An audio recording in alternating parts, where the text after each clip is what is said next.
Bulletin کے آغاز میں خبر آپ کو دیں، اسلام آباد میں امریکہ ایران امن مذاکرات کے لیے پھر میز سجنے لگی۔ ایرانی وزیر خارجہ عباس اراغچی پاکستان پہنچ گئے۔ نائب وزیر اعظم اسحاق ڈار اور فیلڈ مارشل سید عاصم منیر نے ان کا استقبال کیا۔ ترجمان دفتر خارجہ کے مطابق اعلیٰ حکام بھی ایرانی وزیر خارجہ کے استقبال کے موقع پر موجود تھے، جبکہ عباس اراغچی پاکستان کی اعلیٰ قیادت سے ملاقاتیں کریں گے اور جو موجودہ صورتحال ہے اس پر بات کی جائے گی۔ ساتھ ہی ساتھ آپ کو یہ بھی بتائیں کہ ایران کا وفد اس وقت پاکستان میں موجود ہے۔ عباس اراغچی پاکستان کی اعلیٰ قیادت سے ملاقاتیں کریں گے۔ نائب وزیر اعظم اسحاق ڈار سے ایرانی وزیر خارجہ عباس اراغچی کی ملاقات۔ Chief of defence forces field marshal Syed Asim Munir بھی ملاقات میں شریک تھے۔ ایران امریکہ مذاکرات اور خطے کی صورتحال پر تبادلہ خیال کیا گیا۔ نائب وزیر اعظم اسحاق ڈار نے کہا کہ بھائی ایران کے وزیر خارجہ عباس اراغچی کی آمد پر خوشی ہوئی، علاقائی امن استحکام کو فروغ دینے کے لیے پر امید ہیں۔ یہ کہنا تھا پاکستان کے فیلڈ مارشل سید عاصم منیر کا۔ ترجمان ایرانی وزارت خارجہ اسماعیل بقائی کہتے ہیں کہ ایران اور امریکہ کے درمیان کسی ملاقات کا منصوبہ نہیں، ایران کے مشاہدات سے پاکستان کو آگاہ کیا جائے گا۔ ایران اپنا موقف پاکستان کے ذریعے آگے پہنچائے گا۔ پاکستان امن کی بحالی کے لیے ثالثی سفارتی کوششیں جاری رکھے ہوئے ہے۔ دورے میں ایران اور امریکہ کے حکام میں کوئی میٹنگ طے نہیں۔ ایرانی وزیر خارجہ عباس اراغچی سرکاری دورے پر اسلام آباد پہنچ گئے۔ عباس اراغچی پاکستانی قیادت سے ملاقاتیں کریں گے۔ وائٹ ہاؤس کیرولین لیوٹ کہتی ہے کہ اسٹیو وٹکاف اور جیریڈ کشنر آج مذاکرات کے لیے پاکستان روانہ ہوں گے، جبکہ جے ڈی وینس سے متعلق انہوں نے بتایا کہ وہ امریکہ میں رہ کر صورتحال پر نظر رکھیں گے۔ ضرورت پڑنے پر پاکستان روانگی کے لیے سٹینڈ بائی رکھا جائے گا۔ امید ہے بات چیت نتیجہ خیز ہوگی اور ڈیل کی جانب بڑھیں گے۔ ایرانی پاسداران انقلاب نے وائٹ ہاؤس کا بیان بے بنیاد قرار دے دیا۔ کہا کہ مذاکرات کی درخواست کا امریکی دعویٰ مسترد کرتے ہیں۔ امریکہ سے براہ راست مذاکرات کی درخواست جھوٹ ہے۔ امریکہ کی زیادتیوں کے باعث فی الحال واشنگٹن سے مذاکرات کا کوئی فیصلہ نہیں کیا گیا، یہ کہنا تھا ایرانی پاسداران انقلاب کی جانب سے۔ ایران بات چیت کرنا چاہتا ہے، دیکھنا ہے کہ آیا کوئی معاہدہ ہو سکتا ہے یا نہیں۔ امریکی صدر ڈونلڈ ٹرمپ کی غیر ملکی میڈیا سے گفتگو۔ کہا کہ ایران امریکی مطالبات پر ایک پیشکش کرنے کا ارادہ رکھتا ہے۔ امریکہ کے حکام ایران کے ساتھ مذاکرات میں ان افراد سے بات کر رہے ہیں جن کے ہاتھ میں ابھی اختیار ہے۔ ایرانی پاسداران انقلاب نے کہا کہ امریکی فوج سے تعاون کے شعبے میں بحری جہاز تحویل میں لے لیا۔ انتباہ نظر انداز کرنے پر مشتبہ بحری جہاز کو روک لیا گیا۔ ایرانی پاسداران انقلاب نے کہا کہ امریکی فوج سے تعاون کے شعبے میں بحری جہاز تحویل میں لے لیا ہے اور ان کی جانب سے یہ بھی بتایا گیا ہے کہ انتباہ نظر انداز کرنے پر مشتبہ بحری جہاز کو قبضے میں لیا گیا ہے۔ امریکی محکمہ خزانہ نے ایران سے وابستہ 34 crore 40 lakh dollars crypto currency freeze کر دی۔ یہ اقدام ایسے وقت میں سامنے آیا ہے جب مشرق وسطیٰ میں جاری جنگ کے باعث توانائی کی فراہمی متاثر ہو رہی ہے اور واشنگٹن تہران پر دباؤ بڑھانے کی کوشش کر رہا ہے۔ امریکی محکمہ خزانہ اسکاٹ بیسنٹ کا کہنا ہے کہ ایران کے متعدد کرپٹو والیٹس پر پابندیاں عائد کی گئیں۔ مقصد ایران کی فنڈز پیدا کرنے اور منتقلی کی صلاحیت منظم طریقے سے ختم کرنا ہے۔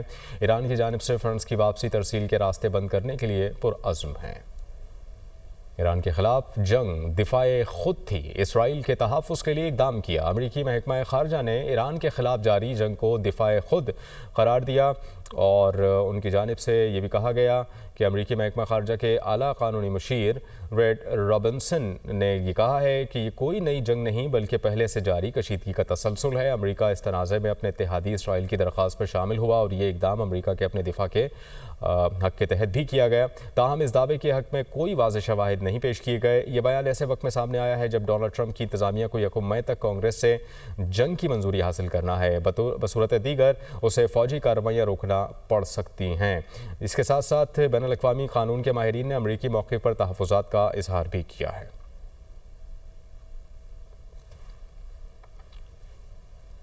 عوام کو مہنگائی کا ایک اور جھٹکا، حکومت نے پیٹرول اور ڈیزل کی قیمتیں بڑھا دیں۔ پیٹرول 26 روپے 77 پیسے فی لیٹر مہنگا، نئی قیمت 393 روپے 35 پیسے فی لیٹر ہو گئی۔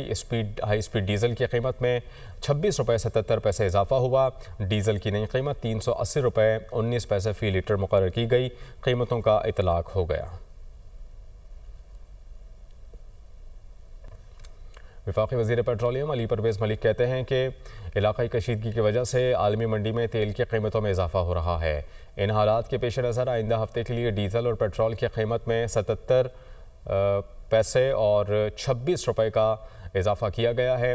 حکومت سے جس قدر ممکن ہوا پیٹرولیم مصنوعات کی قیمتوں میں اضافے کو برداشت کیا۔ وفاقی حکومت سمیت تمام صوبائی حکومتوں نے عوام کو ریلیف پیکج دیا۔ دعا گو ہیں کہ جلد علاقائی امن کے حصول میں پیش رفت ہو۔ ایران کے پاس معاہدہ کرنے کا اچھا موقع ہے۔ ایران کے لیے بہتر ہوگا کہ وہ اچھی ڈیل قبول کرے۔ امریکی وزیر جنگ پیٹ ہیگسیت کی میڈیا بریفنگ کہا کہ ایران کو مذاکرات پر مجبور کرنے کے لیے ناکہ بندی مزید سخت کر دی۔ آبنائے ہرمز امریکی کنٹرول، ہماری اجازت کے بغیر کوئی نہیں گزر سکتا۔ آبنائے ہرمز سے اب تک 34 بحری جہازوں کا راستہ تبدیل کیا جا چکا ہے۔ ایران پر حملے اسرائیل کی درخواست پر کیے۔ امریکی محکمہ خارجہ نے تصدیق کر دی۔ آفس آف لیگل ایڈوائزر سے جاری بیان میں کہا گیا کہ فروری میں شروع کی گئی وسیع فضائی اور بحری کارروائی مشترکہ دفاع کے قانونی حق کے تحت کی گئی۔ امریکہ نے اسرائیل کی درخواست پر ایران کے میزائل اور جوہری ڈھانچے کو تباہ کرنے کے لیے مداخلت کی۔ اسے اسرائیل نے خطرہ قرار دیا تھا۔ خبروں کے سلسلے کو آگے بڑھائیں۔ دہشت گرد اسرائیل کے نہتے فلسطینیوں پر وحشیانہ حملے تاحال جاری۔ غزہ میں صہیونی فورسز کے حملوں میں 6 پولیس اہلکاروں سمیت 12 فلسطینی شہید ہو گئے، متعدد زخمی ہیں۔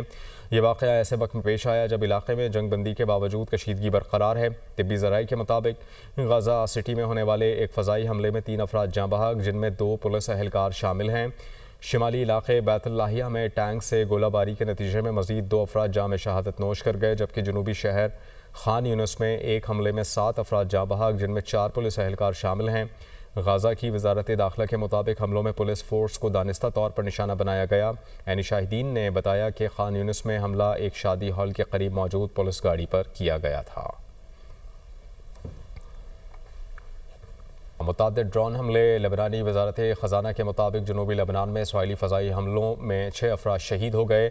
لبنان کی سرکاری ایجنسی نیشنل نیوز ایجنسی کے مطابق اسرائیلی فوج نے جنوبی لبنان کے مختلف علاقوں میں فضائی اور ڈرون حملے جاری رکھے ہیں۔ اسرائیلی ڈرونز نے ضلع بنت جبیل کے علاقے کفرہ کے مضافات کو متعدد بار نشانہ بنایا، جس کے علاقے میں خوف و ہراس پھیل گیا۔ ایک اور ڈرون حملہ جنوبی شہر سور کے علاقے البساتین پر کیا گیا، جہاں اسرائیلی ڈرونز نے مختلف اہداف کو نشانہ بنایا۔ حملوں کے نتیجے میں ہونے والے نقصانات یا پھر ممکنہ جانی نقصان کے حوالے سے فوری طور پر تفصیلات سامنے نہیں آئیں۔ سرحدی علاقوں میں کشیدگی کے باعث اسرائیل اور لبنان کے درمیان صورتحال پہلے ہی انتہائی کشیدہ ہے، جبکہ فضائی حملوں کا سلسلہ وقفے سے جاری ہے۔ سیکریٹری جنرل اقوام متحدہ نے امن مشن پر اسرائیل حملے روکنے کا مطالبہ کر دیا۔ انتونیو گوتریس نے کہا کہ اسرائیلی ٹینک حملے میں زخمی انڈونیشین اہلکار دم توڑ گیا۔ امن مشن یونیفیل کی پوزیشن پر اسرائیلی ٹینک سے گولہ باری کی گئی۔ فرائض کی ادائیگی کے دوران اقوام متحدہ کے اہلکاروں کو نشانہ بنانا ناقابل قبول ہے۔ کویت کی مسلح افواج نے کہا ہے کہ عراق کی جانب سے بھیجے گئے 2 ڈرونز نے ملک کے شمالی سرحدی علاقے میں 2 چیک پوسٹوں کو نشانہ بنایا اور تنصیبات کو نقصان پہنچا۔ کوئی جانی نقصان نہیں ہوا۔ کویتی فوج کے مطابق دونوں ڈرون سرحدی چوکیوں کے قریب گرے، جس سے محدود نوعیت کا نقصان ہوا۔ حکام نے یہ تصدیق کی ہے کہ واقعے میں کوئی اہلکار زخمی نہیں ہوا۔ واقعے کے بعد سیکیورٹی فورسز نے علاقے کو گھیرے میں لے لیا۔ دوسری جانب عراقی حکومت نے حملے کی مذمت کرتے ہوئے فوری طور پر تحقیقات کا حکم دیا۔ عراق کے وزیر داخلہ عبدالامیر الشماری کے مطابق وزیر اعظم کی ہدایت کے مطابق ایک اعلیٰ سطح کی تحقیقاتی کمیٹی قائم کر دی گئی ہے، جو واقعے کے تمام پہلوؤں کا جائزہ لے گی اور ذمہ داران کا تعین کرے گی۔